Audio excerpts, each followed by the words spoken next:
Salam alaikum, Azul Fillaoun, bonjour. Salim Laibi, plus connu sous le pseudonyme Le Libre Penseur, ou LLP, en substance, fait partie de cet aréopage d'intellectuels français, ou qui vivent en France, qui ont réussi un tant soit peu à créer une sorte d'espace parallèle d'expression politique et sociétale, si je peux dire. Des intellectuels rebelles à l'ordre établi, autant d'électrons libres, même s'ils ne parviennent pas à agir de concert, malheureusement. Le docteur Salim Laibi, chirurgien dentiste, écrivain, éditeur, conférencier, est aujourd'hui avec nous. Il va inaugurer une série d'interviews que nous allons demander à des personnalités d'horizons divers. Salim Laibi, qui possède sa propre maison d'édition, a publié son premier livre, La faillite du monde moderne, fin 2012. Un ouvrage qui a eu beaucoup de succès et qui en est aujourd'hui à sa 4e édition. Un autre livre, la radio de musique urbaine Skyrock, La dérive Skyrock, et d'autres livres sur des thèmes divers. Mais le dernier, celui-là, je vais vous le présenter. Le mythomane, la face cachée d'Alain Soral, est en train de provoquer une véritable clameur dans les milieux de l'alter info, que certains qualifient de milieu dissident français. Une dissidence pas seulement politique, il faut bien le préciser. Salim, merci d'être avec nous. C'est moi qui vous remercie. Alors, ce livre qui vous a valu un procès retentissant, je crois. Skyrock. Nous ne l'avons pas ici. Le livre Skyrock qui vous a valu un procès retentissant. En fait, de quoi il s'agit ? C'est un livre très court, enfin très simple, concernant le patron de la chaîne de hip-hop, de musique urbaine Skyrock, qui s'appelle Pierre Bélanger, et que j'avais réalisé une petite vidéo à son sujet concernant ses dérives, parce qu'en fait il a été condamné en justice, hein, il a fait appel, il a perdu, enfin bref, il a été condamné pour corruption de mineurs. Puisque bon, il avait une petite secte qui s'appelait Alcyon et il avait des pratiques purement satanistes. Pour l'anecdote, par exemple, j'ai été en contact avec sa victime, pauvre victime, et enfin vraiment, c'est une vraie secte qui détruit les gens. Hein. Ben, il faisait des bains de sang de cochon, etc. Enfin, c'est quand même des pratiques assez curieuses. Bon, ça lui a pas plu que je fasse une vidéo sur lui. Il m'a attaqué en justice. Bon, j'ai gagné le procès grâce à mon avocat, et puis après, juste après, j'ai fait ce livre pour expliquer aux gens qui est derrière la radio Skyrock. Bon, la radio Skyrock, c'est quand même la première radio de musique hip-hop, rap, etc. Il y a beaucoup de jeunes qui écoutent, et après on se pose une question toute bête, c'est pourquoi ces gens-là diffusent une musique aussi abjecte, avec des clips pornographiques, où il y a la promotion de l'alcool, de la violence, des armes, etc., et que c'est financé par le contribuable, qu'il y a les politiques qui viennent soutenir tout ça, c'est un ami très proche du pouvoir. Vous vous rendez compte que le patron de Skyrock, son directeur comment on appelle ça, d'information là, c'est un député, c'est Malek Bouti. C'est-à-dire, c'est des gens ultra puissants. C'est-à-dire, le gars qui s'occupe des médias, l'attaché de presse de Pierre Bélanger, c'est Malek Bouti, un député de la République. C'est-à-dire, ces gens-là, ils se payent comme attachés de presse des députés. À un moment donné, fallait que ça se sache. Mais est-ce que ce n'est pas subjectif de considérer que cette musique est abjecte, comme vous venez de le dire, à partir du moment où elle plaît à certaines couches de la population, qu'elle a une audience auprès des jeunes, pourquoi dire d'elle qu'elle est abjecte? Est-ce que ce n'est pas assez excessif? Il suffit d'écouter les paroles, hein. C'est de l'apologie du satanisme, de l'alcool, de la violence, des armes à feu. On prend des bouteilles, des magnums de champagne, on les verse sur des femmes nu. Ben, si c'est ça le projet sociétal, ben d'accord, hein, il n'y a pas de problème, on signe. Hein. Si c'est ça le projet que vous voulez donner quand on voit les clips de Nicki Minaj ou je ne sais quel autre dégénéré à Merlock, parce que tout ça vient des États-Unis d'Amérique, hein, ils sont tous à plat ventre devant le modèle américain qui est un modèle mourant, moribond, mortifère. Je crois que c'est fini. Enfin, le projet, on le voit. Il suffit de voir ce qui se passe. Si le projet c'est de se balader en slip, en culotte pour faire un clip, moi je suis pas venu. Je pense pas être sur Terre pour ça. C'est pas ça le projet de l'humanité. Hein. Oui. Je pense pas, sincèrement. C'est pourtant ce qui se passe en ce moment, malheureusement. C'est une tendance. On fait par exemple de la publicité d'une voiture qui n'a rien à voir avec le nu. On montre une femme nue, par exemple. Ben oui. Mais c'est une tendance. Il y a des millions de gens qui apprécient. Parce que tout simplement, les publicitaires, ils savent très bien que ce qui attire la force la plus puissante chez l'homme, c'est sa sexualité. C'est la chose la plus puissante. C'est pour ça qu'il se lève le matin, qu'il va travailler. C'est pour ça tout le fric, etc. Ils le savent tout ça. Et du coup, ils rabaissent l'être humain à ses plus vils instincts.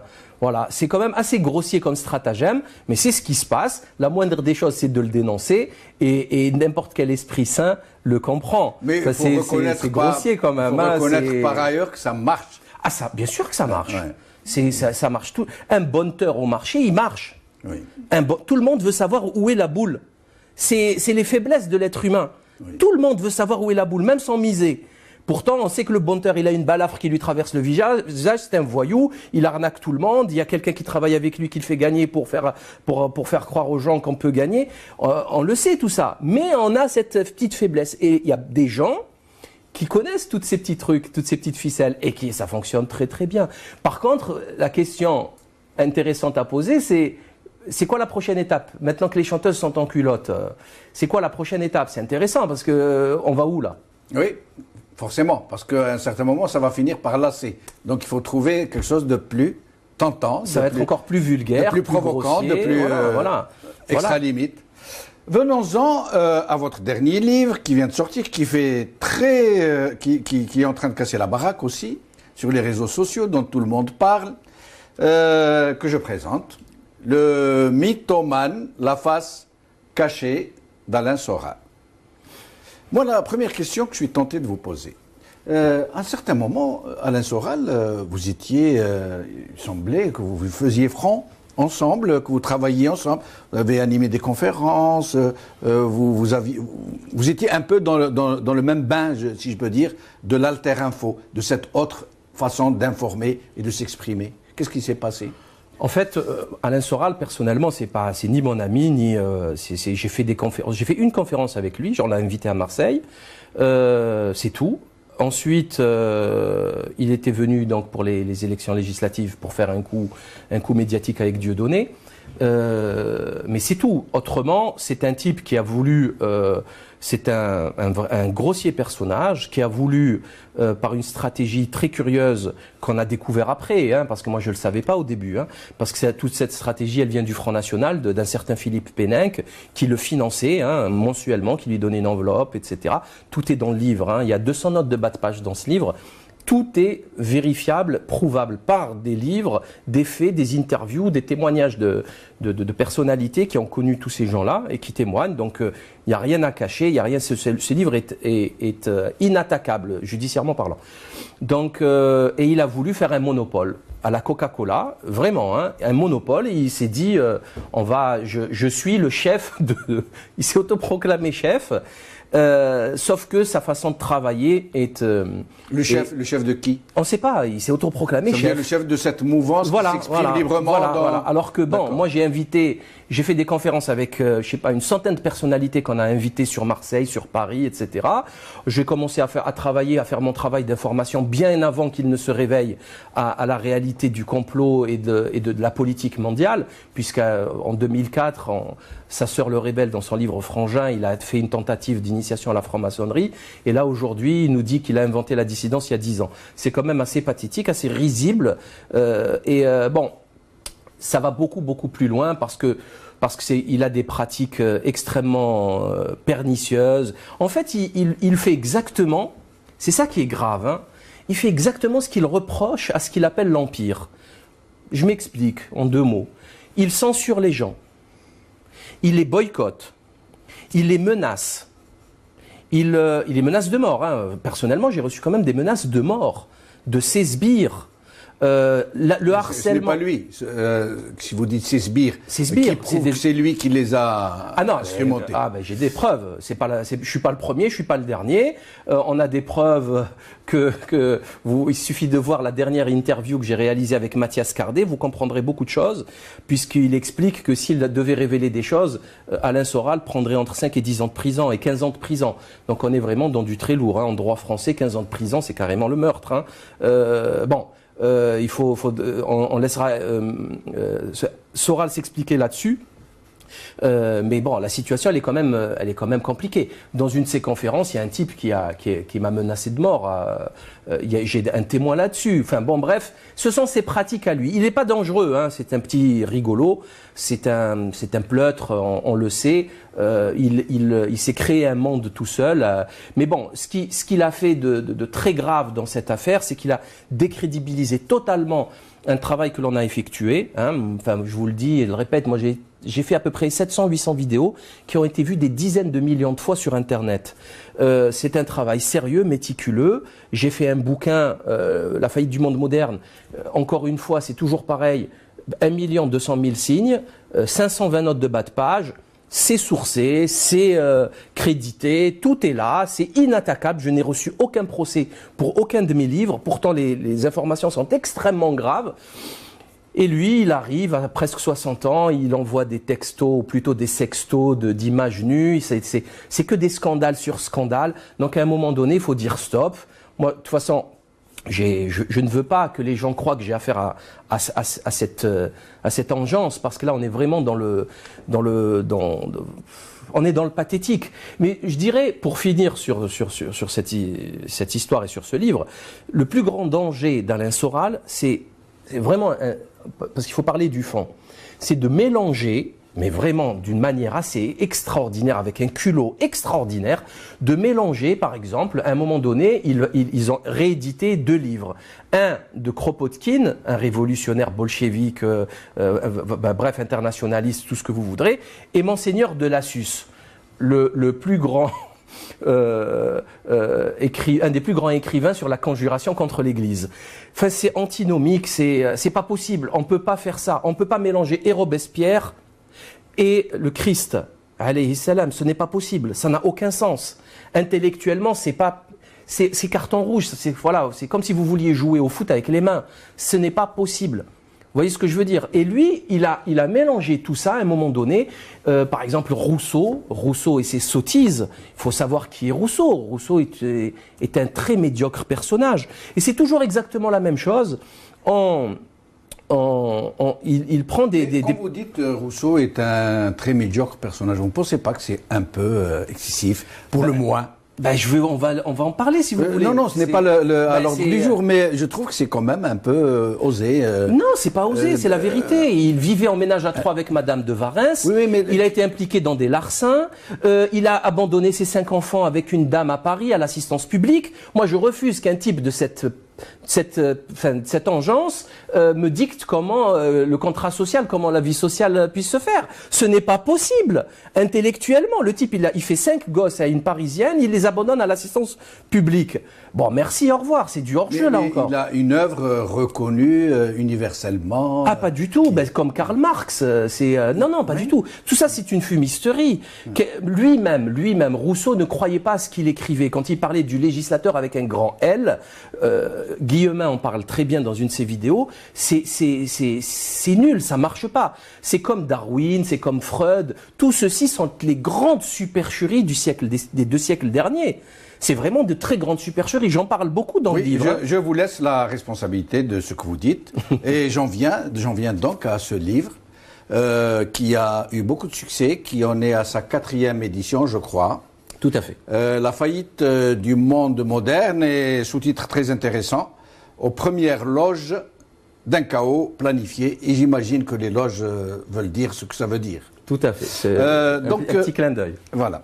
Alors, dites-moi, de quoi est-il question? En fait, je n'ai pas eu malheureusement le temps de le lire. Vous me l'avez fait envoyer, mais je ne l'ai pas reçu. soit dit en passant. Et donc, dites-moi, il a été édité en 2012. Fin 2012, oui. Voilà.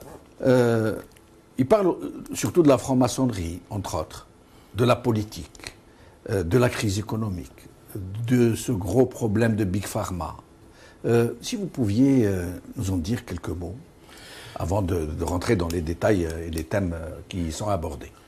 En fait, ce livre est une synthèse. C'est une synthèse de 6 ans de travail, j'ai mis 2 ans pour l'écrire, de 6 ans pour essayer de comprendre pourquoi tout ce que l'on vit au quotidien correspond absolument pas à ce que nous en disent les médias. Hein? Il y a quelque chose, il y a un malaise, tout le monde le ressent, tout le monde. Même ceux qui ne sont pas d'accord avec moi sur, par exemple, ma façon de faire les choses, de parler, de décrire les choses, ils sont au moins d'accord sur ce malaise existentiel, ce malaise intellectuel que l'on vit. La médiocrité ambiante, la promotion, tout le temps des médiocres. Hein? Vous prenez le pire de nous tous, ils le mettent au poste qu'il faut, ils lui donnent les moyens, la crédibilité, etc. Ils le transforment en génie. Il y a quand même quelque chose qui cloche. Donc, je me suis réveillé à cette réalité après le complot du 11 septembre. Là encore, on va dire, on ne veut pas savoir qui l'a fait. Est-ce que ce sont les barbus islamistes d'Al-Qaïda? Est-ce que ce sont le Mossad? Est-ce que c'est la CIA, les États-Unis d'Amérique, comme ils l'ont très souvent fait? Parce que, encore une fois, vous savez, c'est toujours pareil. Quand on commence à étudier un sujet, on se dit, ouh là là, là j'ai levé un lièvre. Oh là là, qu'est-ce que j'ai découvert? On commence, on prend 3-4 livres et on voit qu'en fait, ce n'est que la 78e fois qu'ils le font. Mais vraiment, oui. C'est valable pour les médicaments, les scandales maçonniques, les scandales politiques. C'est tout le temps la même chose. Subhanallah. Et en fait, vous vous rendez compte que c'est vous qui êtes médiocre. C'est vous qui êtes à côté de la plaque, vous ne lisez pas, vous ne vous renseignez pas, vous êtes assailli par le quotidien, la famille, le travail, la santé, les embouteillages, les problèmes administratifs en les France. Factures, extraordinaire. La publicité. En France, c'est extraordinaire. En France, le pire ennemi, la plus grande cause de maladie, je pense, en France, c'est la boîte aux lettres, avec les courriers de l'État, le fisc, les impôts, les amendes, etc. Et je pense qu'il est évident qu'ils le font exprès. Donc, ils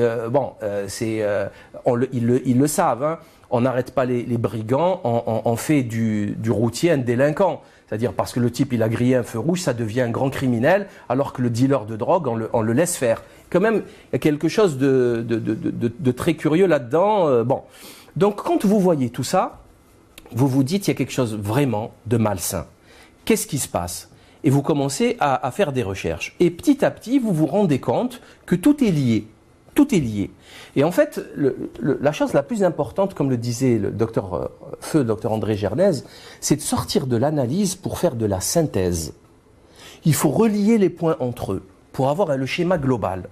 Sinon, on s'y perd. Et d'ailleurs, une des stratégies de subversion du système, c'est justement de noyer le poisson, d'en faire trop, d'en faire plein. C'est comme les câbles Wikileaks. On vous dit c'est extraordinaire et tout, les informe. Qui va aller lire 200 000 câbles? Vous me rappelez un mot, quelqu'un qui avait dit on dit souvent trop d'impôts tue l'impôt, mais en fait, trop de scandales tue le scandale. Mais complètement. Et tue l'intérêt pour le scandale. Mais bien sûr. Ça se banalise, ça se routinise. Exactement. Ouais. D'ailleurs, je vais vous dire un truc tout bête. Hein.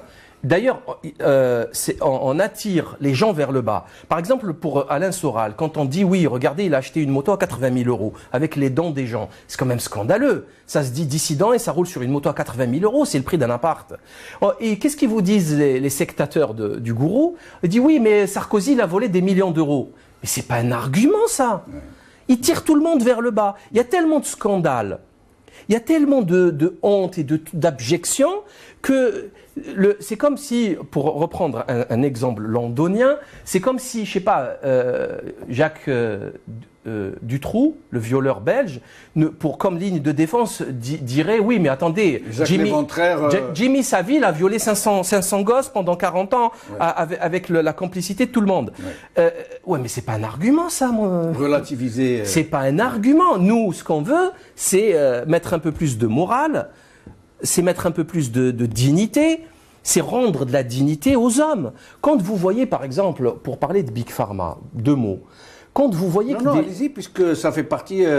c'est un des thèmes que nous allons aborder. Un gros thème. Oui, allez-y. Très gros thème. Oui. Quand vous voyez... Enfin, Big Pharma, c'est le sujet. C'est mon métier en plus, c'est mon domaine. C'est le sujet qui va concentrer toutes les folies de l'ère moderne. Toutes les folies de l'ère moderne. D'abord, qu'est-ce que Big Pharma? Big Pharma, c'est... je crois que c'est 1000 milliards de dollars de chiffre d'affaires par an. C'est une multinationale? C'est toutes ces multinationales. C'est AstraZeneca, GSK, Sanofi Pasteur, Pfizer, Servier, un des leaders mondiaux. Qui sont dans une sorte de nébuleuse à laquelle on a donné le nom de Big Pharma. Exactement. C'est comme Big Tobacco et ses millions de morts, etc. Et ces gens-là, pour résumer, hein, ils tuent. Ils falsifient les études pour avoir les AMM. On l'a vu par exemple pour les statines, pour le cholestérol. C'est un peu la même démarche que Monsanto par ailleurs. C'est la même équipe, c'est exactement les mêmes. Ils falsifient tout, ils tuent des gens, on les attrape, ils sont jugés, vous avez tué des gens. C'est bon, 1, 2, 3, 5 000 en Italie, 3 000 en France, pour le Mediator par exemple, 5 000 par-ci, vous avez tué des gens, vous êtes des criminels, des assassins. Bon, comment on fait?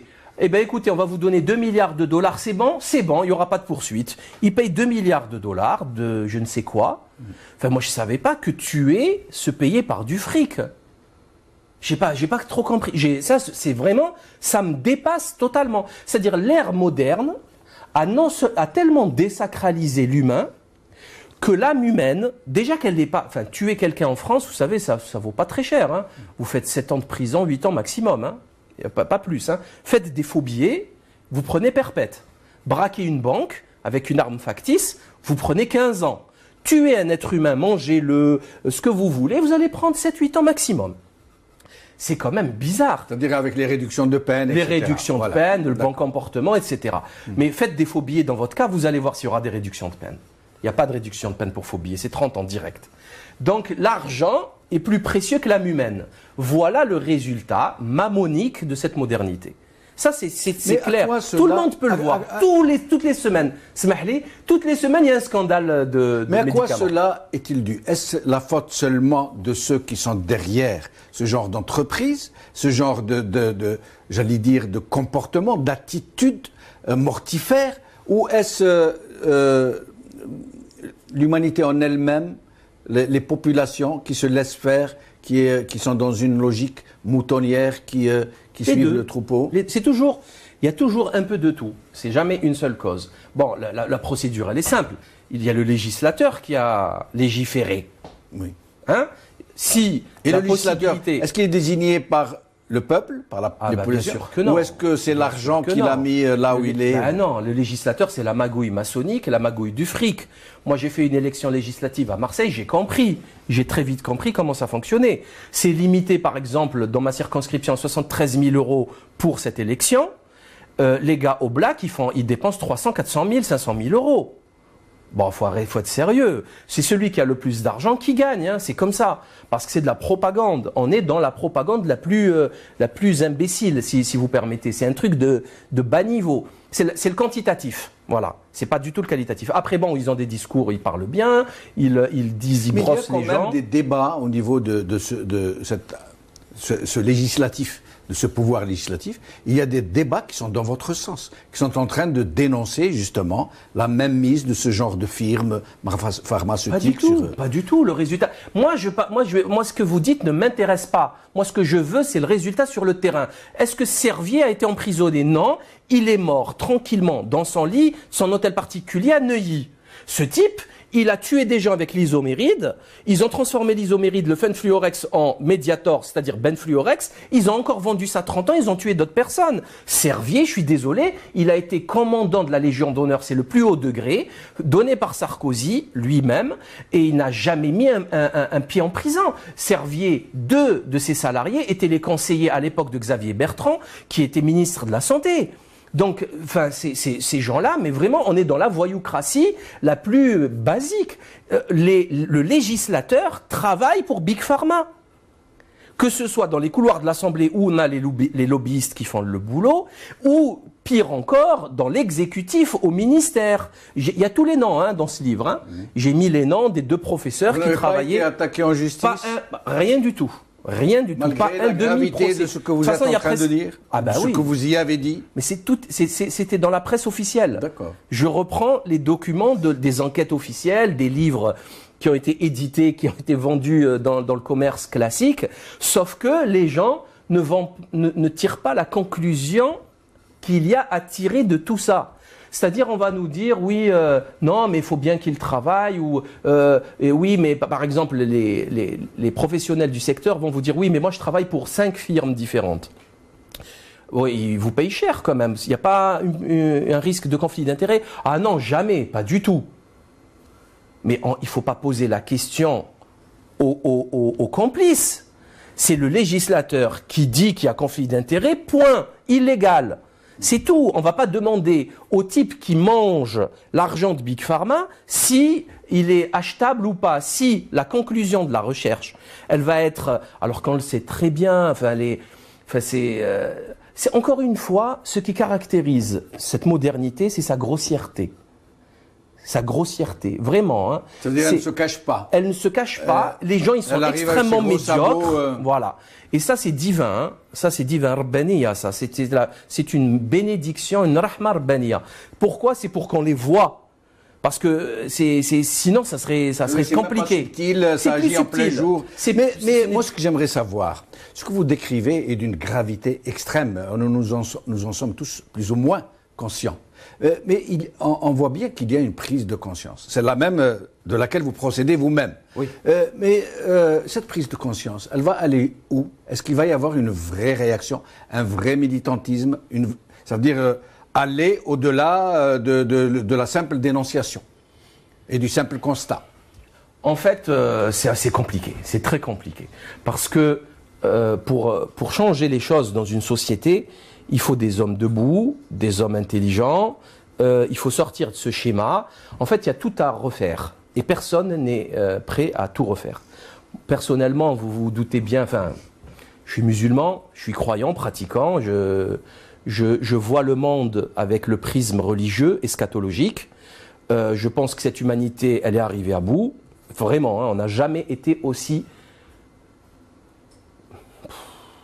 On est arrivé au verset de Surat Tin, Asfala Safilin.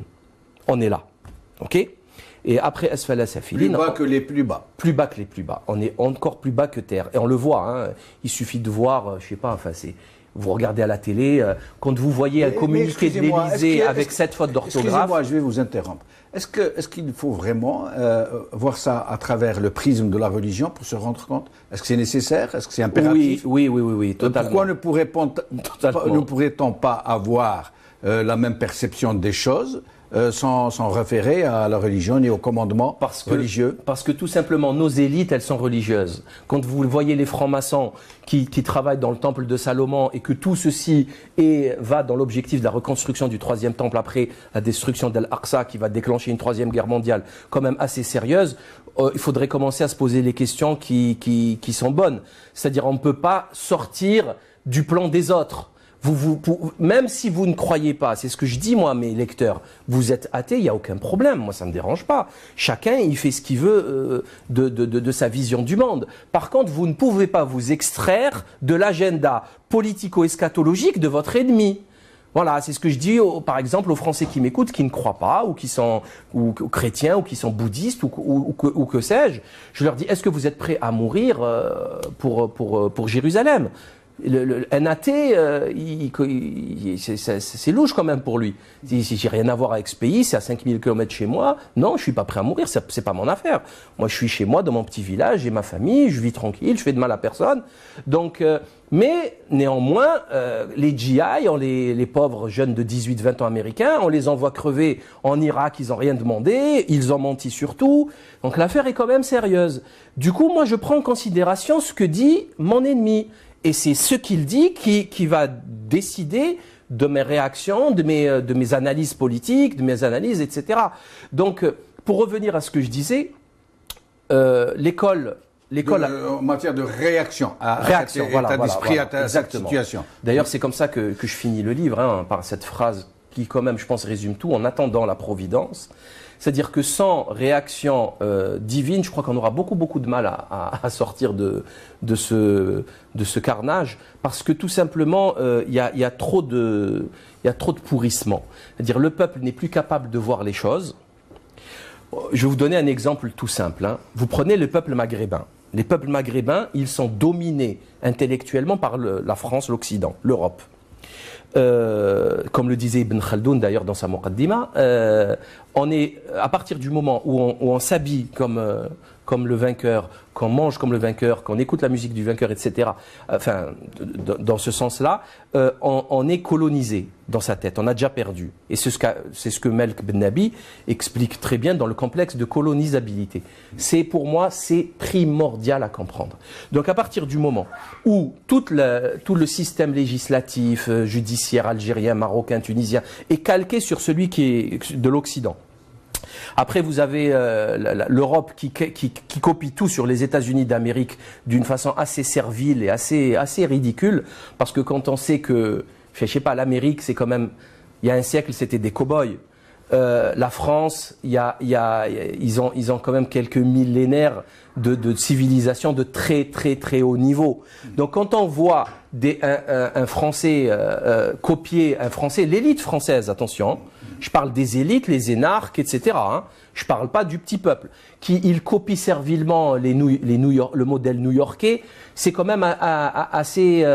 ça fait de la peine, franchement. C'est une culture dominante. C'est la culture dominante. Oui. Et quand vous avez tous ces peuples dont le seul rêve est d'avoir un iPhone, une voiture, un jean Levi's, des baskets Nike, on se demande qui va pouvoir réagir face à ce désordre.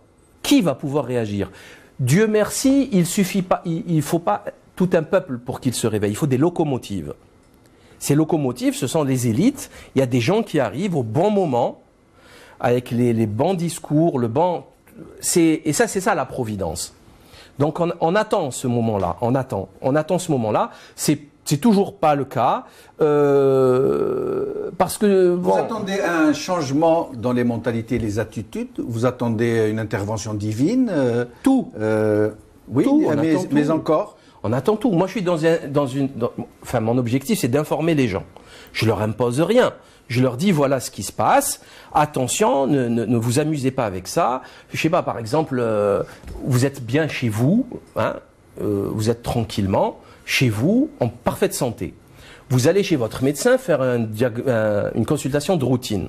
Il va faire une petite analyse, il va vous dire, oulala, hystérectomie, il faut l'enlever. À la dame, il va lui dire, il faut vous enlever l'utérus. Pour des raisons totalement fallacieuses. Il n'y a rien à enlever, tout va bien, il a vu une petite fibrose, il lui a dit, attention, on risque le cancer. Ça, c'est un documentaire qui vient de passer sur France 2, Élise Lucet, cache investigation. Elle est partie, lui a enlevé l'utérus, elle est paralysée, elle est en chaise roulante, pour rien. Tout ça parce que c'est facturé 2-3 000 euros, et que le directeur commercial de l'hôpital, il a dit aux chirurgiens, les gars, attention, on est dans le rouge, il faut faire du chiffre. Donc le médecin, le chirurgien qui a juré, qui a prêté serment, il enlève, on dirait que c'est des voitures, quoi. Il a changé un pneu. Il enlève les utérus des dames, alors que c'est une chirurgie, c'est sérieux. Il peut toucher un nerf, hein, il peut faire une bêtise. La preuve, bêtise. Et après, il refuse les caméras des journalistes parce qu'ils ont fait des bêtises. Donc là, la situation, elle est grave. Donc moi, je dis aux gens, faites très attention parce que, voilà, par exemple, les scandales des vaccinations. Le scandale des vaccinations est très grave. Très grave. On est en train d'essayer de vacciner. Mais s'ils pouvaient, voilà. On va partir, on va pas traiter le sujet de fond. Est-ce que l'aluminium, le mercure, le formol, les OGM qu'il y a dans les vaccins, est-ce que c'est dangereux ou pas? On le laisse de côté. Moi, je vous le dis clairement, et c'est là où on comprend ce qui se passe avec Big Pharma. S'ils pouvaient vous piquer 1000 fois, toutes les semaines avec un truc, voilà, ils le feraient. Donc c'est quand même, c'est pas sérieux. Vous êtes un vivier qui rapporte. On est dans le fric. Ouais, d'ailleurs, le DTP, le seul vaccin obligatoire en France, n'existe plus en tant que tel parce qu'il coûtait peu cher. Maintenant, ils ont arrêté sa fabrication, ils l'ont mis avec les hexavalents, les pentavalents, avec d'autres souches. Comme ça, ils le vendent à 80, 30, 50, 60 euros, etc. Qu'est-ce qui explique cette dynamique? Est-ce qu'il y a des gens derrière qui réfléchissent, qui pensent, qui ont des visions? Mais bien sûr. Et pourquoi lorsqu'ils meurent, ces gens-là, ça ne s'arrête pas, la machine ne s'arrête pas, elle continue de tourner? Parce que tout le monde mange. C'est le principe de la mafia. Ils font manger tout le monde. Et après, c'est terminé. Personne ne peut dénoncer l'autre. Il y a des comités. Vous savez ce qu'il y a de bien? Il y a plein de gens qui cherchent pourquoi est-ce que Dieu existe ou pas. Ben, il y a une preuve toute simple que Dieu existe. C'est la force du verbe. C'est quoi la force du verbe? Bon, c'est le verbe créateur, fiat lux, kun fayakun, etc. C'est la force du verbe créateur. Quelles que soient les actions des hommes aujourd'hui sur Terre, elles sont suivies d'une signature au bas d'un contrat.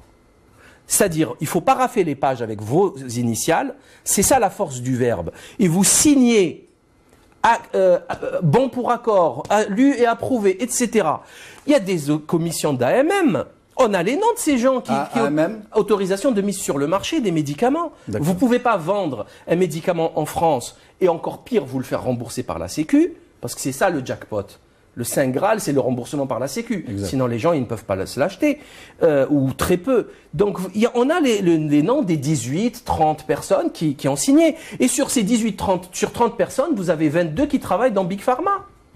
Les mêmes, qui sont là et là-bas. Les mêmes, on connaît leurs conflits d'intérêts, etc. Et après, ces mêmes personnes, elles vont vous dire, oui, mais moi, vous plaisantez, mais moi, je suis inachetable. Ah bon?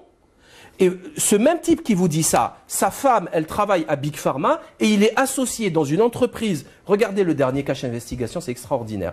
Il est associé avec un autre gars dans une entreprise pour AstraZeneca. Et c'est lui qui a donné l'autorisation pour les statines, pour le Crestor. C'est un vaste sujet. C'est très simple. Hein. Comme nous allons bientôt arriver vers la fin, il y a un sujet très intéressant sur lequel je voulais vous entretenir, qui est dans votre livre, la franc-maçonnerie.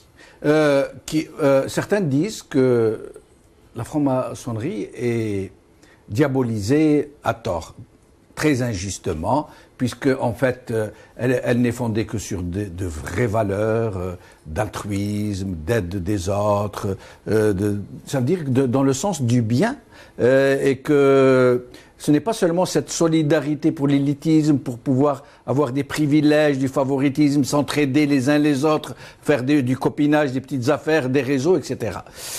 Expliquez-nous. Ben, c'est simple en fait. Hein. Sans prétention aucune, je crois que j'ai lu tout ce qui existait en France sur la franc-maçonnerie. Mais vraiment, hein.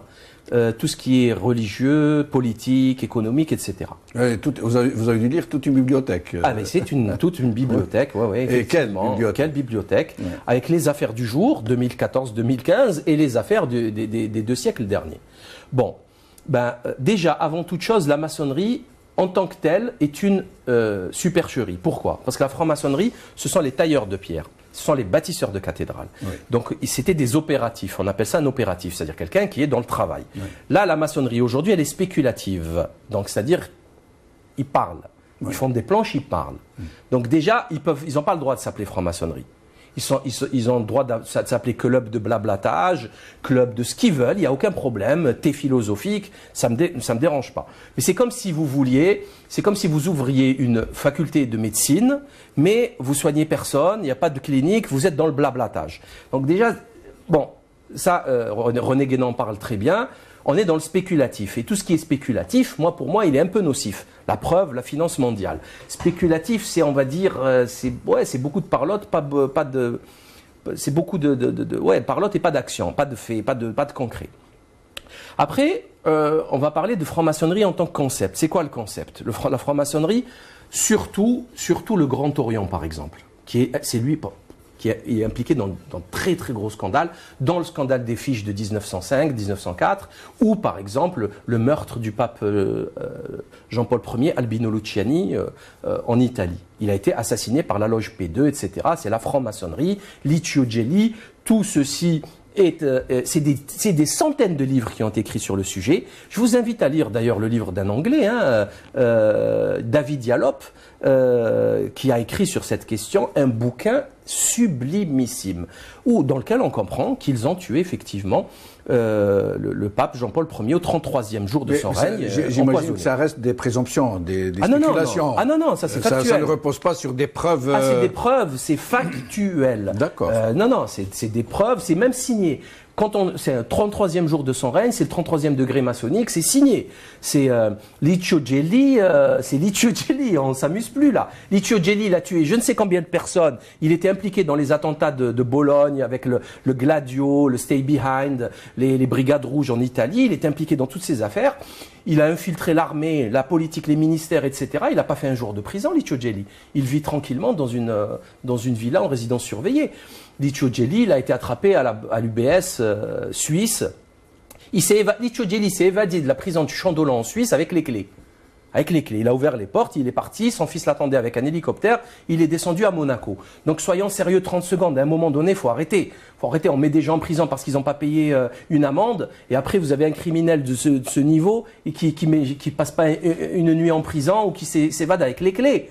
Au moins qu'il lui file une petite lime qui taille un petit peu un barreau, ou non, même pas.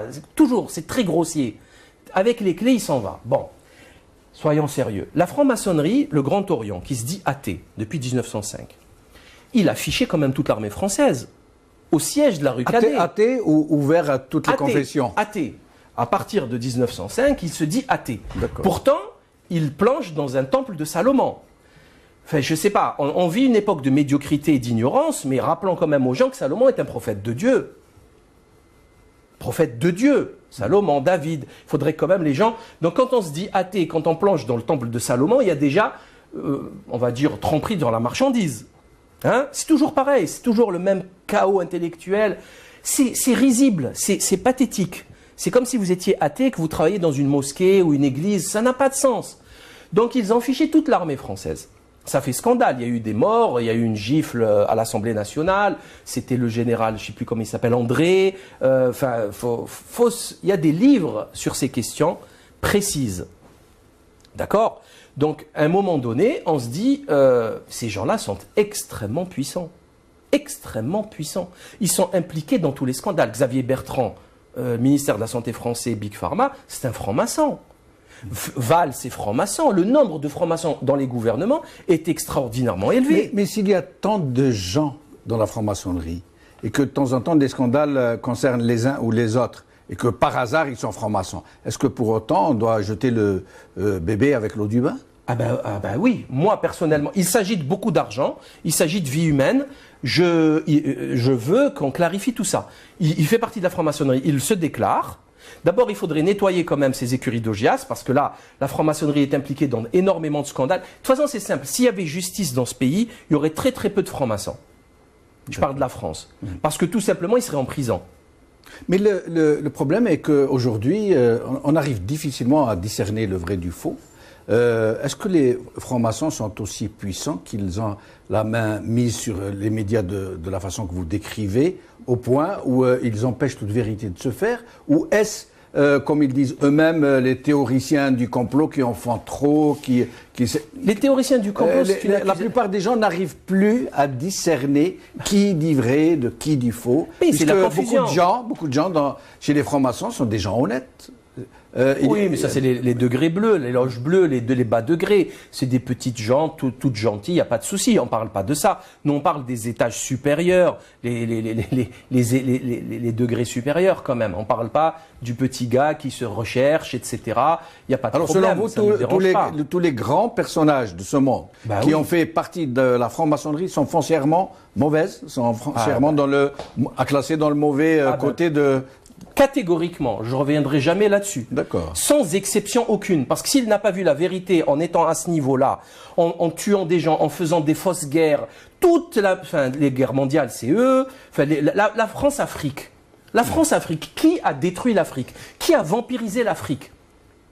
On le sait. L'État français a toujours eu un monsieur France-Afrique qui était un franc-maçon, que ça soit Guy Pen, que ça soit Robert Bourgi, que ça soit... c'est tous des francs-maçons. Qui ont fait rentrer, à ma connaissance, beaucoup de chefs d'État africains qui ne s'en cachaient pas d'ailleurs, qui s'affichaient avec leur cordon et...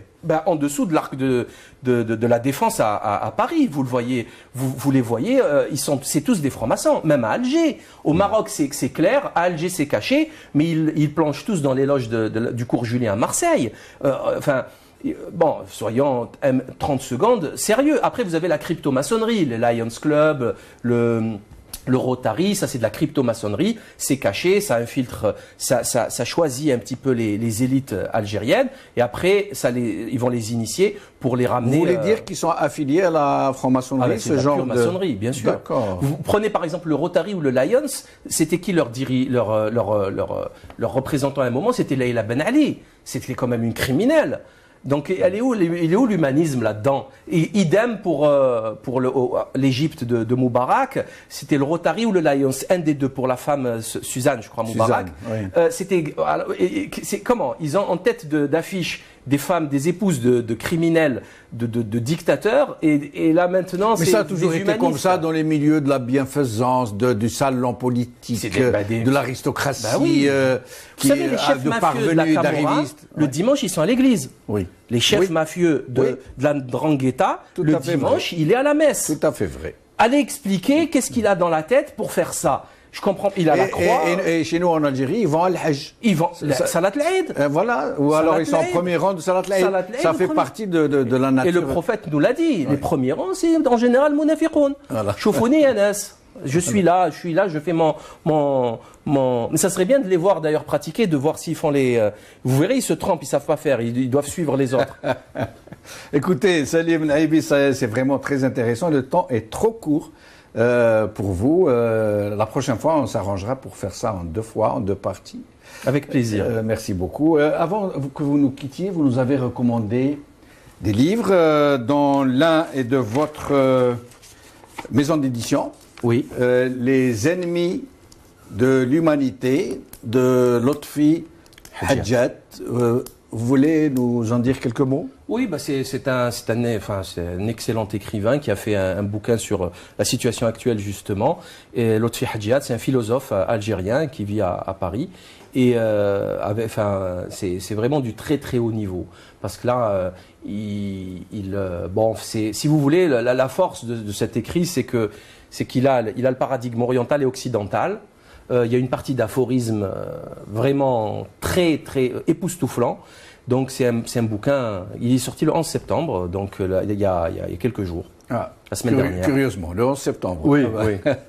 Alors, et le deuxième, du docteur Hamza Ben Issa, les fondements idéologiques de l'anthropologie moderne. Vous m'aviez dit tout à l'heure que c'était un monument.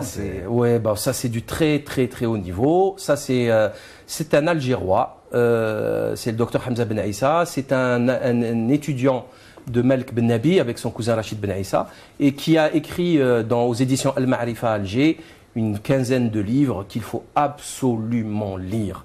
C'est vraiment extraordinaire. On n'a pas besoin, pour ce qui concerne les Maghrébins, de lire du Rousseau ou du Marx ou du je ne sais quelle autre hérésie intellectuelle. Et là, quand je dis ça, sincèrement, avec tout le respect que je dois aux gens qui ont lu, etc., sincèrement, c'est pas sérieux, quoi. C'est vraiment pas sérieux, quoi. C'est au niveau de la morale, au niveau basique de la raison, c'est vraiment pas sérieux parce que il y a les fils qui touchent. C'est comme ça fait sauter le compteur à chaque fois. Alors que là, on a quand même on a un autre niveau. C'est du traditionnalisme, c'est du René Guénon, c'est du l'émir Abdelkader, c'est du savoir comme on n'en connaît plus, comme il n'existe plus aujourd'hui. Très bien. Alors, moi, je suis peut-être formaté, je continuerai à lire Rousseau. On en parlera. Mais je vous promets que je vais lire les fondements idéologiques de l'anthropologie moderne. Vous nous en avez parlé en des termes tellement chaleureux. Oui, nous lirons aussi Les ennemis de l'humanité de Lotfi Hadjat. Et bien sûr, les vôtres, le mythomane, la face cachée d'Alain Soral, et la faillite du monde moderne aux premières loges d'un chaos planifié. Salim Laïbi, merci beaucoup. C'est moi qui vous remercie. Nous espérons vous revoir bientôt. C'est moi qui vous remercie. Merci. Cette émission est maintenant terminée. Merci de l'avoir suivie. Nous allons demander des interviews à d'autres personnalités d'horizons divers, comme je l'ai déjà annoncé, politique, culturel, sociétal, artistique. Merci de nous avoir donc suivis. À la prochaine. Salam alaikum wa rahmatullahi.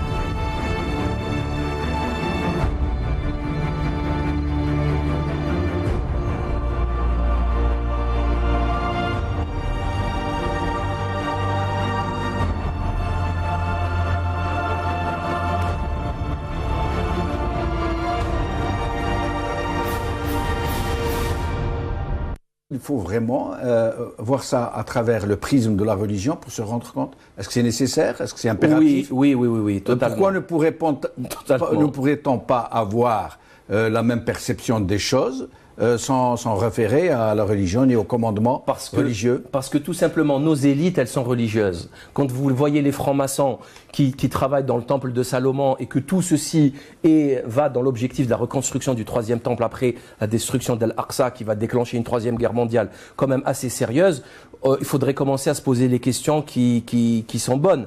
C'est-à-dire on ne peut pas sortir du plan des autres.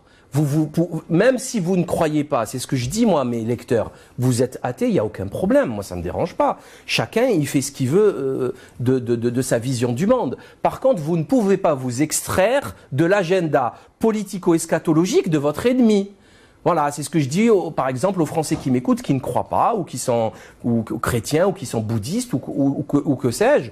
Je leur dis, est-ce que vous êtes prêts à mourir pour Jérusalem? Un athée, c'est louche quand même pour lui.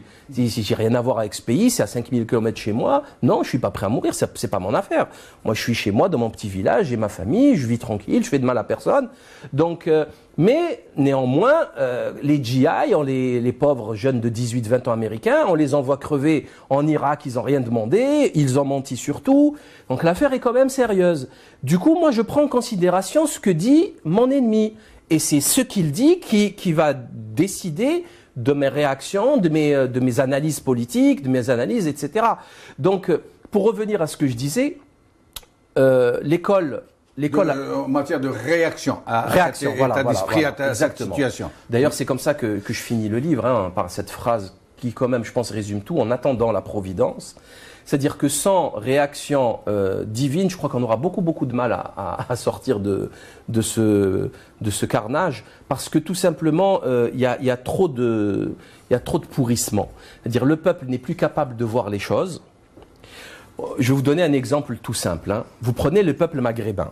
Les peuples maghrébins, ils sont dominés intellectuellement par la France, l'Occident, l'Europe.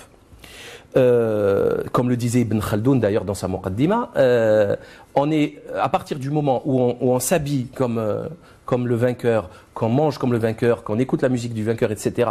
Enfin, dans ce sens-là, on est colonisé dans sa tête, on a déjà perdu. Et c'est ce que Melk Ben Nabi explique très bien dans le complexe de colonisabilité. Pour moi, c'est primordial à comprendre. Donc à partir du moment où tout le système législatif, judiciaire algérien, marocain, tunisien est calqué sur celui qui est de l'Occident, après, vous avez pernicieuse. En fait, il fait exactement, c'est ça qui est grave, il fait exactement ce qu'il reproche à ce qu'il appelle l'Empire. Je m'explique en 2 mots. Il censure les gens, il les boycotte, il les menace. Il les menace de mort. Personnellement, j'ai reçu quand même des menaces de mort, de sesbires. Le harcèlement. Ce n'est pas lui. Si vous dites c'est sbires, qui prouve que c'est lui qui les a instrumentés. J'ai des preuves. Je suis pas le premier, je suis pas le dernier. On a des preuves il suffit de voir la dernière interview que j'ai réalisée avec Mathias Cardé, vous comprendrez beaucoup de choses, puisqu'il explique que s'il devait révéler des choses, Alain Soral prendrait entre 5 et 10 ans de prison et 15 ans de prison. Donc on est vraiment dans du très lourd. En droit français, 15 ans de prison, c'est carrément le meurtre. On laissera Soral s'expliquer là-dessus. Mais bon, la situation, elle est quand même compliquée. Dans une de ces conférences, il y a un type qui m'a menacé de mort. J'ai un témoin là-dessus. Enfin bon, bref, ce sont ses pratiques à lui. Il n'est pas dangereux, hein, c'est un petit rigolo, c'est un pleutre, on le sait. Il s'est créé un monde tout seul. Mais bon, ce qu'il a fait de très grave dans cette affaire, c'est qu'il a décrédibilisé totalement un travail que l'on a effectué. Hein. Enfin, je vous le dis et le répète, moi j'ai fait à peu près 700-800 vidéos qui ont été vues des dizaines de millions de fois sur Internet. C'est un travail sérieux, méticuleux. J'ai fait un bouquin, La faillite du monde moderne. Encore une fois, c'est toujours pareil. 1 200 000 signes, 520 notes de bas de page. C'est sourcé, c'est crédité, tout est là, c'est inattaquable. Je n'ai reçu aucun procès pour aucun de mes livres. Pourtant, les informations sont extrêmement graves. Et lui, il arrive à presque 60 ans, il envoie des textos, ou plutôt des sextos d'images nues. C'est que des scandales sur scandales. Donc à un moment donné, il faut dire stop. Moi, de toute façon, je ne veux pas que les gens croient que j'ai affaire à cette engeance, parce que là, on est vraiment on est dans le pathétique. Mais je dirais, pour finir sur cette histoire et sur ce livre, le plus grand danger d'Alain Soral, c'est vraiment, parce qu'il faut parler du fond, c'est de mélanger, mais vraiment d'une manière assez extraordinaire, avec un culot extraordinaire, de mélanger, par exemple, à un moment donné, ils ont réédité 2 livres. Un de Kropotkin, un révolutionnaire bolchevique, bref, internationaliste, tout ce que vous voudrez, et Monseigneur de Lassus, le plus grand... un des plus grands écrivains sur la conjuration contre l'Église. Enfin, c'est antinomique, c'est pas possible. On peut pas faire ça. On peut pas mélanger et Robespierre et le Christ, alayhi salam. Ce n'est pas les brigands en fait du routier un délinquant. C'est-à-dire parce que le type il a grillé un feu rouge, ça devient un grand criminel, alors que le dealer de drogue, on le laisse faire. Quand même, il y a quelque chose de très curieux là-dedans. Bon, donc quand vous voyez tout ça, vous vous dites qu'il y a quelque chose vraiment de malsain. Qu'est-ce qui se passe? Et vous commencez à faire des recherches. Et petit à petit, vous vous rendez compte que tout est lié. Tout est lié.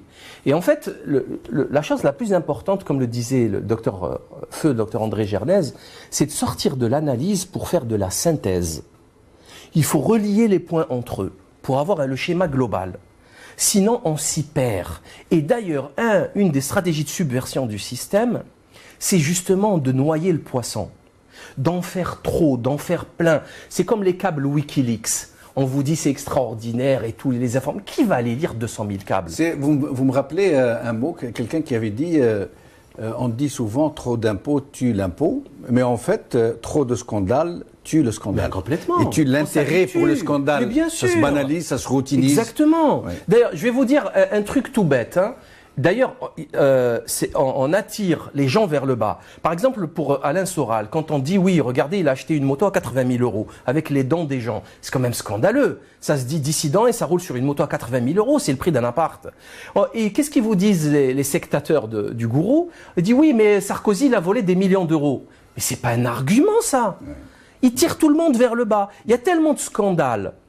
Il y a tellement de honte et d'abjection que c'est comme si, pour reprendre un exemple londonien, c'est comme si, je sais pas, Jacques Dutroux, le violeur belge, comme ligne de défense, dirait oui, mais attendez, Jimmy Savile a violé 500 gosses pendant 40 ans avec la complicité de tout le monde. Ouais, mais c'est pas un argument, ça, moi. Relativiser. C'est pas un argument. Nous, ce qu'on veut, c'est mettre un peu plus de morale, c'est mettre un peu plus de dignité, c'est rendre de la dignité aux hommes. Quand vous voyez, par exemple, pour parler de Big Pharma, 2 mots, quand vous voyez allez-y, puisque ça fait partie, c'est un des thèmes que nous allons aborder. Gros thème. Oui, allez-y. Très gros thème. Ouais. Quand vous voyez, Big Pharma, c'est le sujet, c'est mon métier en plus, c'est mon domaine, c'est le sujet qui va concentrer toutes les folies de l'ère moderne. Toutes les folies de l'ère moderne. D'abord, qu'est-ce que Big Pharma? Big Pharma, c'est Je crois que c'est 1000 milliards de dollars de chiffre d'affaires par an. C'est une multinationale? C'est toutes ces multinationales. C'est AstraZeneca, GSK, Sanofi Pasteur, Pfizer, Servier, un des leaders mondiaux. Qui sont dans une sorte de nébuleuse à laquelle on a donné le nom de confession. Athée. À partir de 1905, il se dit athée. D'accord. Pourtant, il plonge dans un temple de Salomon. Enfin, je sais pas, on vit une époque de médiocrité et d'ignorance, mais rappelons quand même aux gens que Salomon est un prophète de Dieu.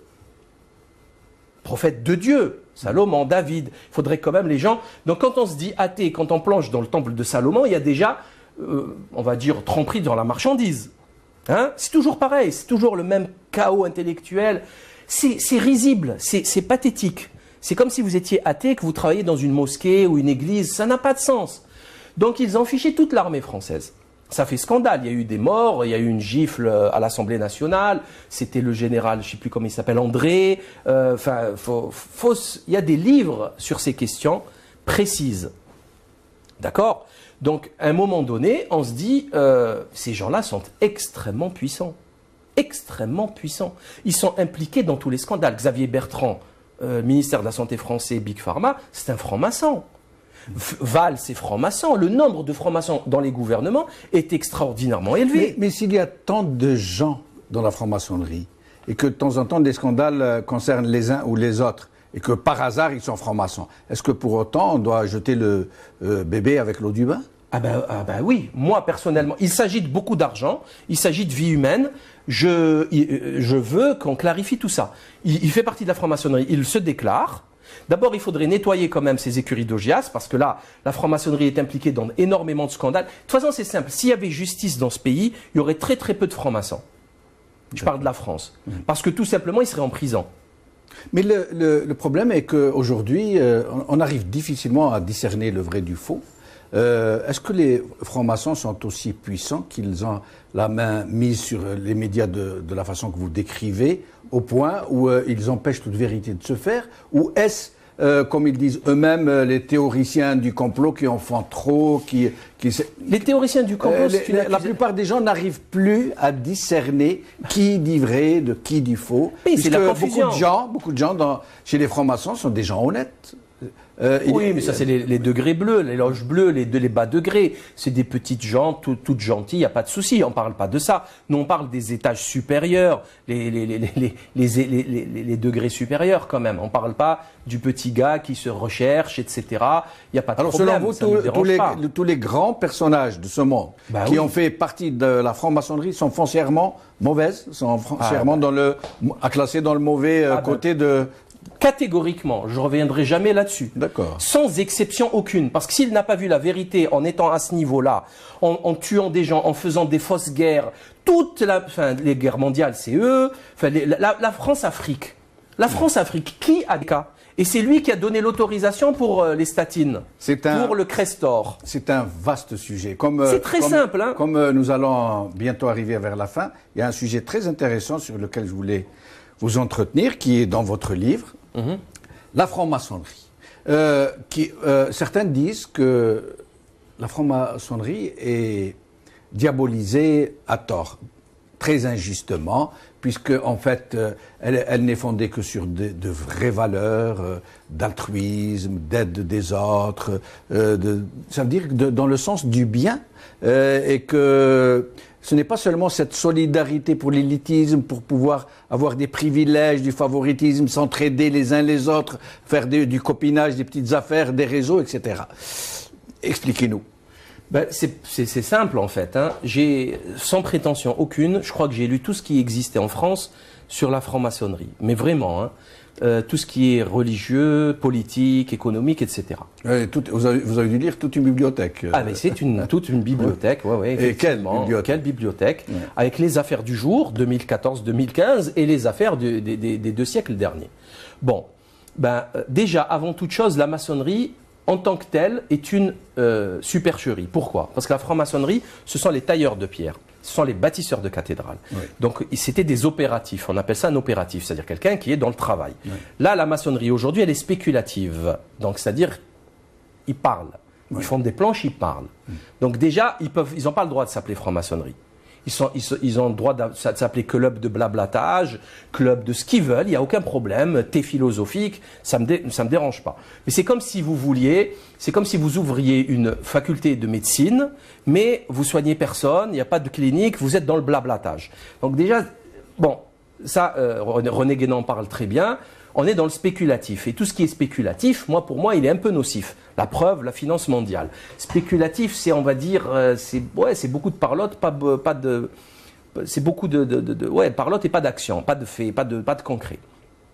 Après, on va parler de franc-maçonnerie en tant que concept. C'est quoi le concept? La franc-maçonnerie, surtout le Grand Orient, par exemple, c'est lui qui est impliqué dans très très gros scandales, dans le scandale des fiches de 1905, 1904, ou par exemple le meurtre du pape Jean-Paul Ier, Albino Luciani, en Italie. Il a été assassiné par la loge P2, etc. C'est la franc-maçonnerie, Licio Gelli, tout ceci c'est des centaines de livres qui ont été écrits sur le sujet. Je vous invite à lire d'ailleurs le livre d'un Anglais, David Yallop, qui a écrit sur cette question un bouquin sublimissime, dans lequel on comprend qu'ils ont tué effectivement le pape Jean-Paul Ier au 33e. Vous le voyez, vous les voyez, c'est tous des francs-maçons, même à Alger. Au Maroc, c'est clair, à Alger, c'est caché, mais ils planchent tous dans les loges du cours Julien à Marseille.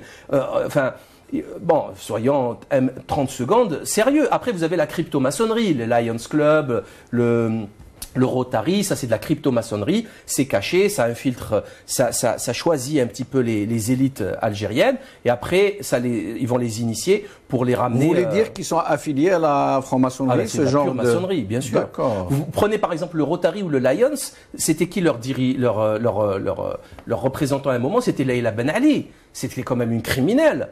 Donc, il est où l'humanisme là-dedans? Et idem pour l'Égypte de Moubarak, c'était le Rotary ou le Lions, un des deux pour la femme Suzanne, je crois, Moubarak. Oui. C'est comment? Ils ont en tête d'affiche des femmes, des épouses de criminels, de dictateurs, et là maintenant, mais ça a toujours été comme ça dans les milieux de la bienfaisance, du salon politique, de l'aristocratie, vous savez, les chefs mafieux de la Camorra, le dimanche, ils sont à l'église. Oui. Les chefs mafieux de la Ndrangheta, le dimanche, il est à la messe. Tout à fait vrai. Allez expliquer qu'est-ce qu'il a dans la tête pour faire ça. Je comprends, il a la croix. Et chez nous en Algérie, ils vont à l'Hajj. Ils vont Salat l'Aïd. Voilà, ou alors ils sont en premier rang de Salat l'Aïd.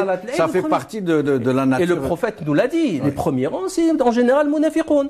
Choufouni Anas. Je suis là, je fais mon... Mais ça serait bien de les voir d'ailleurs pratiquer, de voir s'ils font les...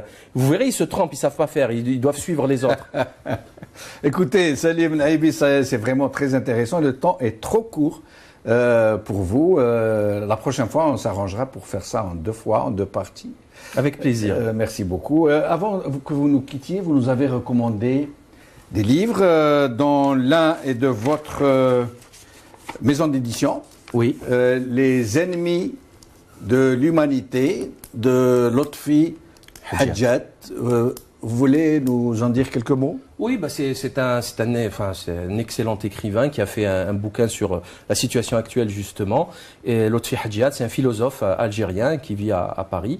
Et c'est vraiment du très très haut niveau.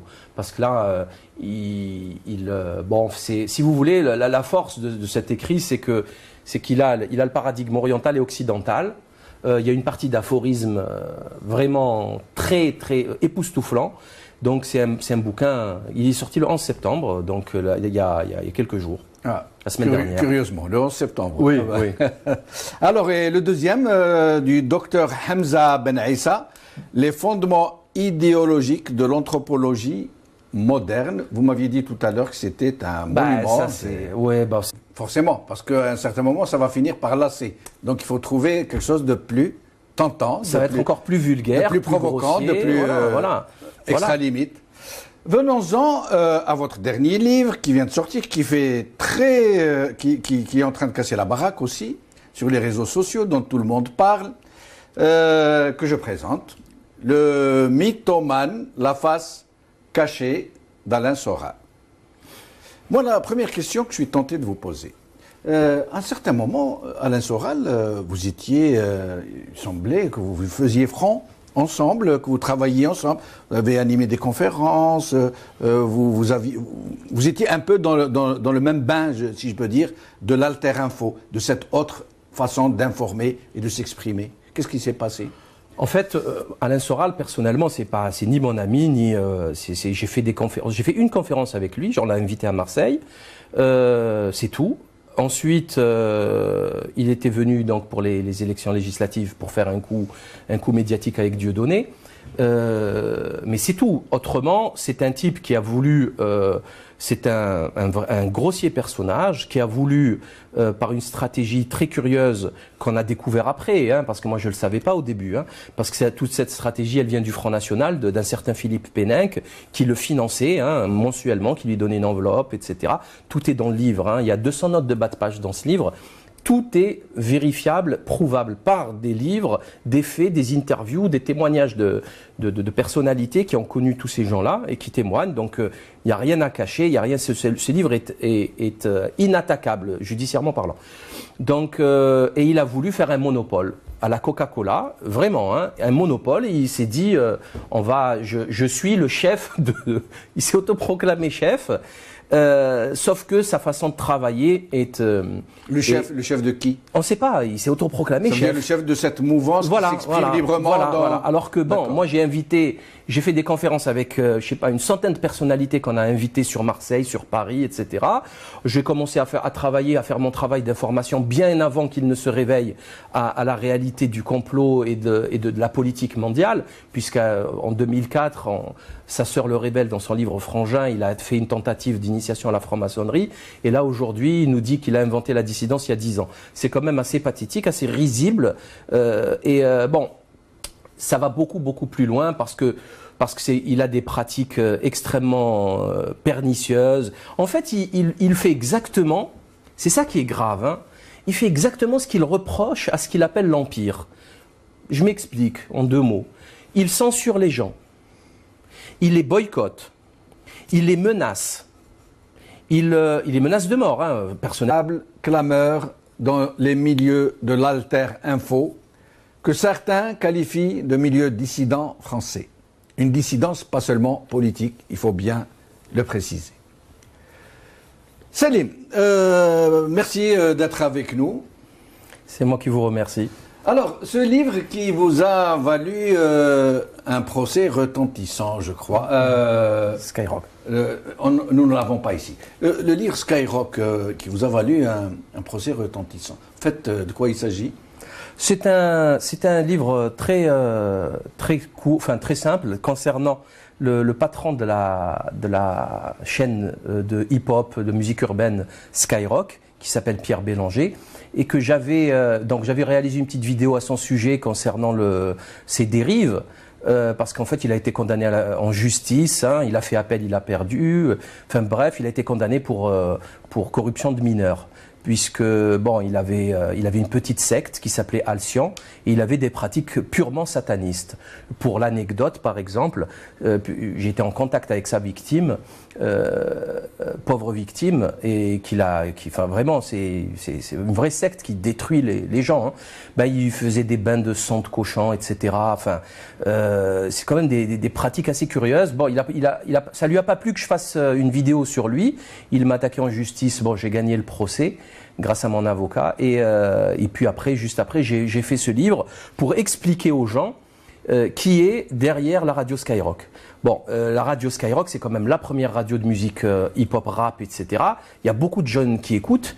Et après, on se pose une question toute bête, c'est pourquoi ces gens-là diffusent une musique aussi abjecte, avec des clips pornographiques, où il y a la promotion de l'alcool, de la violence, des armes, etc. Et que c'est financé par le contribuable, qu'il y a les politiques qui viennent soutenir tout ça, c'est un ami très proche du pouvoir.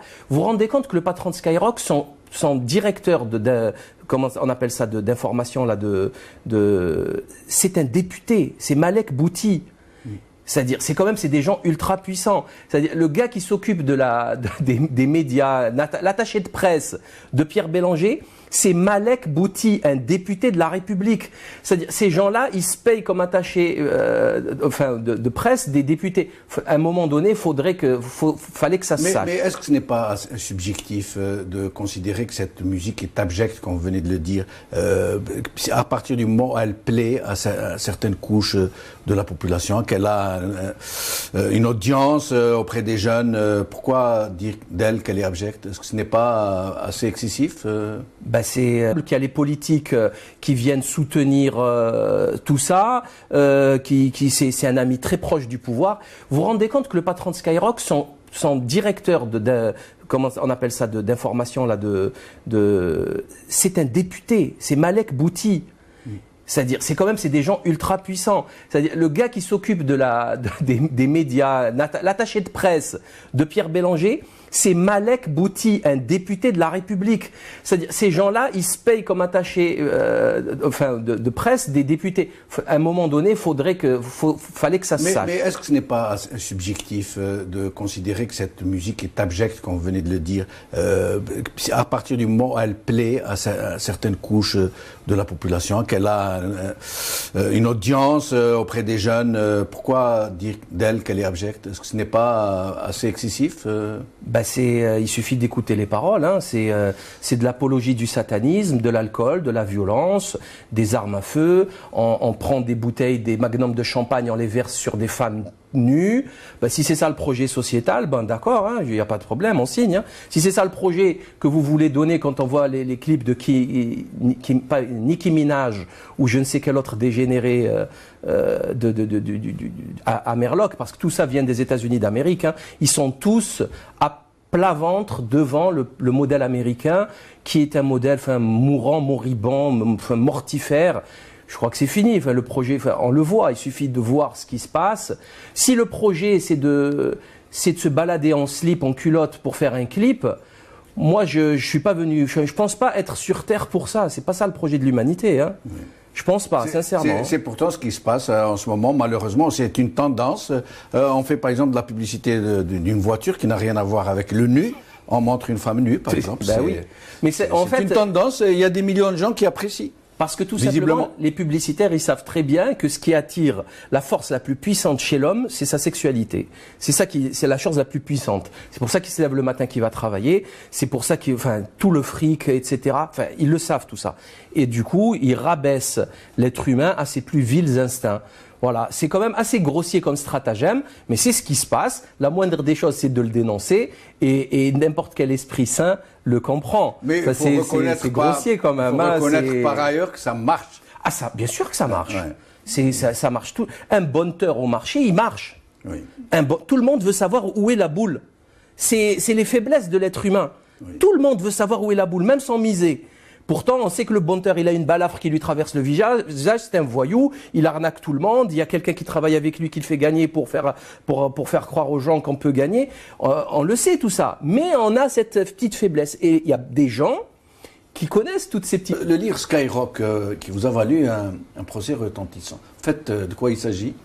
C'est un livre très simple concernant le patron de la chaîne de hip-hop, de musique urbaine Skyrock, qui s'appelle Pierre Bélanger, et que j'avais réalisé une petite vidéo à son sujet concernant ses dérives, parce qu'en fait il a été condamné en justice, hein, il a fait appel, il a perdu, enfin bref, il a été condamné pour corruption de mineurs.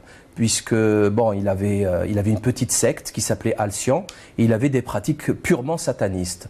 Pour l'anecdote, par exemple, j'ai été en contact avec sa victime, pauvre victime, et vraiment, c'est une vraie secte qui détruit les gens. Hein. Il faisait des bains de sang de cochon, etc. C'est quand même des pratiques assez curieuses. Ça lui a pas plu que je fasse une vidéo sur lui. Il m'a attaqué en justice. J'ai gagné le procès grâce à mon avocat. Et puis juste après, j'ai fait ce livre pour expliquer aux gens qui est derrière la radio Skyrock. La radio Skyrock, c'est quand même la première radio de musique hip-hop, rap, etc. Il y a beaucoup de jeunes qui écoutent. Et après, on se pose une question toute bête, c'est pourquoi ces gens-là diffusent une musique aussi abjecte, avec des clips pornographiques, où il y a la promotion de l'alcool, de la violence, des armes, etc. Et que c'est financé par le contribuable, qu'il y a les politiques qui viennent soutenir tout ça, c'est un ami très proche du pouvoir. Vous vous rendez compte que le patron de Skyrock, son directeur comment on appelle ça, d'information là, c'est un député, c'est Malek Bouti. C'est-à-dire, c'est des gens ultra puissants. C'est-à-dire, le gars qui s'occupe des médias, l'attaché de presse de Pierre Bélanger, c'est Malek Bouti, un député de la République. C'est-à-dire, ces gens-là, ils se payent comme attachés de presse des députés. À un moment donné, fallait que ça se sache. Mais est-ce que ce n'est pas subjectif de considérer que cette musique est abjecte, comme vous venez de le dire, à partir du moment où elle plaît à certaines couches de la population, qu'elle a une audience auprès des jeunes, pourquoi dire d'elle qu'elle est abjecte? Est-ce que ce n'est pas assez excessif? Il suffit d'écouter les paroles. Hein. C'est de l'apologie du satanisme, de l'alcool, de la violence, des armes à feu. On prend des bouteilles, des magnums de champagne, on les verse sur des femmes nues. Si c'est ça le projet sociétal, d'accord, hein, il n'y a pas de problème, on signe. Hein. Si c'est ça le projet que vous voulez donner quand on voit les clips de Nicki Minaj ou je ne sais quel autre dégénéré à Merloc, parce que tout ça vient des États-Unis d'Amérique. Hein. Ils lancent des armes à feu, on prend des bouteilles, des magnums de champagne, on les verse sur des femmes nues. Si c'est ça le projet sociétal, d'accord, hein, il n'y a pas de problème, on signe. Hein. Si c'est ça le projet que vous voulez donner quand on voit les clips de Nicki Minaj ou je ne sais quel autre dégénéré à Merloc, parce que tout ça vient des États-Unis d'Amérique, hein. Ils sont tous à plat ventre devant le modèle américain, qui est un modèle mourant, moribond, mortifère. Je crois que c'est fini. Le projet, on le voit, il suffit de voir ce qui se passe. Si le projet, c'est de se balader en slip, en culotte pour faire un clip, moi, je suis pas venu, je pense pas être sur Terre pour ça. C'est pas ça le projet de l'humanité, hein. Oui. Je pense pas, sincèrement. C'est pourtant ce qui se passe en ce moment, malheureusement, c'est une tendance. On fait par exemple de la publicité d'une voiture qui n'a rien à voir avec le nu. On montre une femme nue, par exemple. Oui. Mais c'est une tendance, il y a des millions de gens qui apprécient. Parce que tout simplement, les publicitaires, ils savent très bien que ce qui attire la force la plus puissante chez l'homme, c'est sa sexualité. C'est la chose la plus puissante. C'est pour ça qu'il se lève le matin, qu'il va travailler. C'est pour ça tout le fric, etc. Ils le savent tout ça. Et du coup, ils rabaissent l'être humain à ses plus vils instincts. Voilà, c'est quand même assez grossier comme stratagème, mais c'est ce qui se passe. La moindre des choses, c'est de le dénoncer, et n'importe quel esprit sain le comprend. Mais c'est grossier quand même. Il faut reconnaître par ailleurs que ça marche. Ah, ça, bien sûr que ça marche. Ouais. Ça marche tout. Un bonteur au marché, il marche. Oui. Tout le monde veut savoir où est la boule.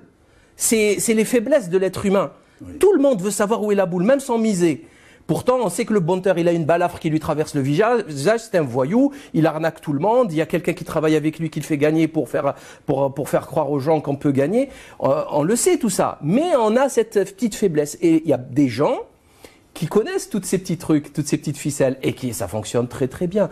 Par contre, la question intéressante à poser, c'est quoi la prochaine étape? Maintenant que les chanteuses sont en culotte, c'est quoi la prochaine étape? C'est intéressant parce que on va où là? Oui. Forcément, parce qu'à un certain moment, ça va finir par lasser. Donc il faut trouver quelque chose de plus tentant. Ça va être encore plus vulgaire, de plus provocant, grossier, de plus extra limite. Venons-en à votre dernier livre qui vient de sortir, qui est en train de casser la baraque aussi, sur les réseaux sociaux, dont tout le monde parle, que je présente. Le mythomane, la face cachée d'Alain Soral. Moi, la première question que je suis tenté de vous poser. À un certain moment, Alain Soral, il semblait que vous faisiez front ensemble, que vous travailliez ensemble.